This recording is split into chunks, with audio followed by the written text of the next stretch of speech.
Saya masih berdiskusi dengan Sekjen Paradi Bersatu yang juga relawan Jokowi Ade Darmawan serta kuasa hukum Roy Suryo Ahmad Kozinudin. Hal menarik juga saya cermati dari pernyataan Anda Bung Ade dalam konferensi pers terakhir yang menyebut begini, untuk orang kuat di belakang Roy Suryo untuk segera mengangkat Roy Suryo jadi menterinya. Maksud, apa maksudnya itu? Aduh, jadi kembali lagi saya jawab Bang Tifal. Ungkapan kekecewaan ini adalah suatu ungkapan yang memang pada saat kita menerima kabar seperti itu, kok bisa ya seorang residivis ya sekelas Roy Suryo yang mengulangi tindak pidananya sejenis, yaitu fitnah, kemudian Pak Jokowi lagi, kok kami sangat sulit mendapatkan keadilan. Sehingga kami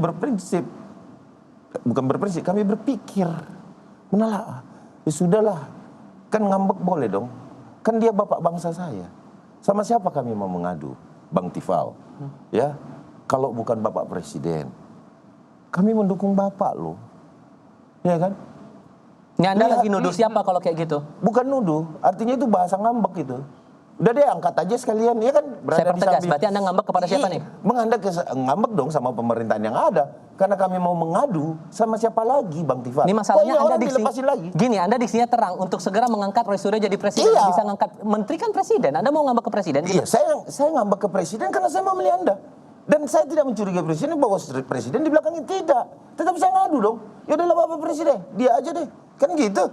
Kan itu hal biasa. Bahwa apa yang kami lakukan relawan Prabowo Gibran ini, kok kami nggak didengar. Itu loh. Rintihan hati kami ini nggak didengar, Bang Tifal. Kalau Bang Tifal mau tahu, kami ini nggak didengar. Rintihan apanya? Bagian mana yang menurut Anda kayaknya nggak dijawab nih? Buktinya, penangguhan yang biasa kami lakukan. Sekali lagi saya mengulangi ke tahap awal.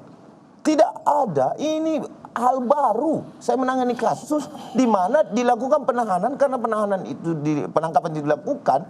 Pertama acuannya adalah di atas 5 tahun, mengulangi terus menerus, ya tindak pidananya, penghasutannya di seluruh podcast media sosial, ya adakan pertunjukan, demonstrasi ini palsu ini, dan tidak memikirkan apa yang dilihat di website UGM. Karena yang berhak mengatakan ini dia kan bukan Roy Suryo, tapi UGM sebagai universitasnya kan itu pertama, itu yang pertama. Oke. Yang kedua, kenapa kami kecewa? Iya dong, kami punya presiden, kami mendukung Bapak, kami cintai Bapak. Kita komitmen. Tidak hanya mengeluh kepada Pak Prabowo saja, saya juga mengeluh sama Mas Gibran. Saya juga mengeluh sama seluruh para elit. Kenapa? Tidak boleh kami mengadu itu, karena kami adalah bagian dari situ. Tapi kami pun tidak didengarkan. Cukup masuk akal nggak? Kan begitu. Saya justru membangun narasi begini ya. Kalau kita sedang membangun bangsa, menegakkan hukum, bicara tentang kepentingan publik, memang kita harus punya sikap batin gak baperan, gak ngambekan. Bahaya republik ini kalau dibangun dengan pikiran yang baperan, ngambekan, sehingga seolah-olah negara itu harus dibelah pada pilihan harus melayani kepentingan dirinya. Seolah-olah yang punya presiden hanya dirinya. Seolah-olah presiden itu hanya milik relawan. Seolah presiden itu hanya milik orang yang pernah memilih.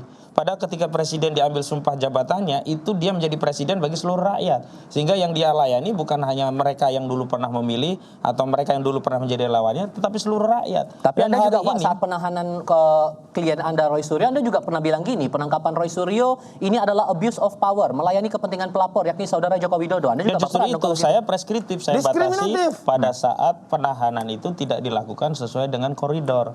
Misalkan penangkapan itu harus diawali dengan pemanggilan dan seterusnya. Nah, balik lagi soal apa yang disampaikan lebih baik menjadi menteri. Justru ini adalah tuduhan yang sangat serius kepada Presiden Prabowo Subianto. Seolah-olah penangguhan itu dilakukan atas arahan dari Presiden. Sehingga Bung Ade Darmawan ngambek kepada Presiden. Ya udah Pak Presiden, jangan hanya kasih penangguhan, jadiin menteri saja si Roy. Kan bahaya membangun narasi seperti itu. Bahaya, kenapa? Presiden itu meskipun dipilih hanya 58%, tetapi de facto de jure hari ini dia presiden bagi seluruh rakyat.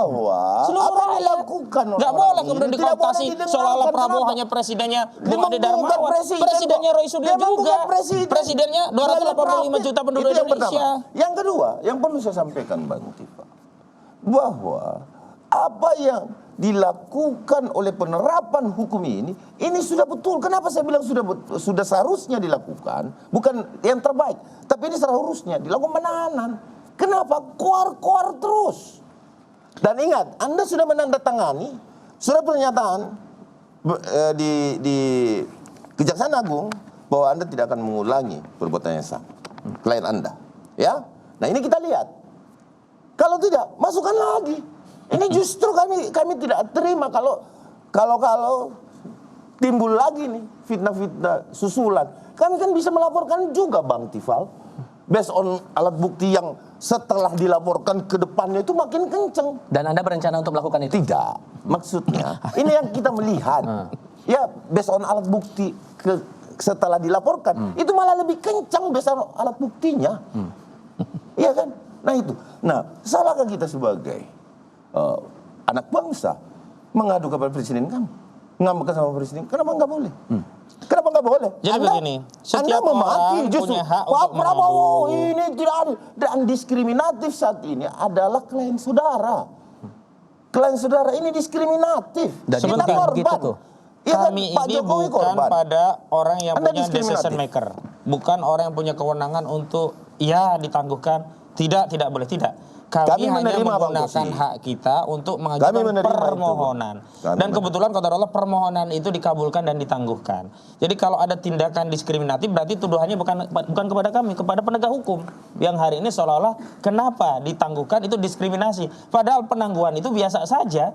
Biasa saja saya berpraktik sebagai advokat, ada penangguhan, Kami ada menerima, pengalihan, Bang ada Kosi. penangguhan Kami itu yang tidak pernah total, bilang ada bahwa- pengalihan dari tapi tahanan menurut kota jadi pandangan tahanan kami rumah. diskriminatif. Itu biasa saja. Bang Kosi. Ya. Kenapa? Jadi, kenapa kok narasinya Pak diskriminatif? Jokowi tidak mendapatkan keadilan? Itu Bang Kosi. Keadilan apa yang dimaksud? Apakah dengan menahan warga negara, anak bangsa yang pernah menjadi rakyatnya itu baru adil? Ya saya mengulangi lagi Bang Kosi bahwa apa yang itulah hukum gitu loh. Nah Bang kalau Kosi. demikian, Nah, Pak Jokowi sendiri menyatakan nggak apa-apa ikuti prosesnya. Berarti Bung Ade Darmawan tidak mengikuti arahan Pak Jokowi untuk mengikuti prosesnya. Saya sudah sampaikan kembali kepada kewenangan. Kami menerima semua. Ah, ya sudah, Kami nggak ada keberatan. Kami nggak keberatan. Tapi yang menjadi pertanyaan kami, Anda teman rekan Anda Refli Harun, kok bisa-bisanya ada rapid untuk Kejaksaan Agung yang sudah memberikan ya? Ada apa? Itu pertanyaan saya. Bang Belum Kosi, sidang intinya saja, dari situ. masih Kita banyak hidup harus perdebatan. proporsional. Gitu loh. Nggak usah Lalu, menilai gitu loh. pekerjaan orang. Bagaimana Bukan saya menilai, kemudian? saya menilai. Ada apa? Iya kan? Lalu Jangan bagaimana kita membangun punya suudzon. ekspektasi Katanya nggak boleh sidang suudzon. saat sidang akan juga. berlangsung di Pengadilan Negeri Jakarta Timur bakal bergulir nanti?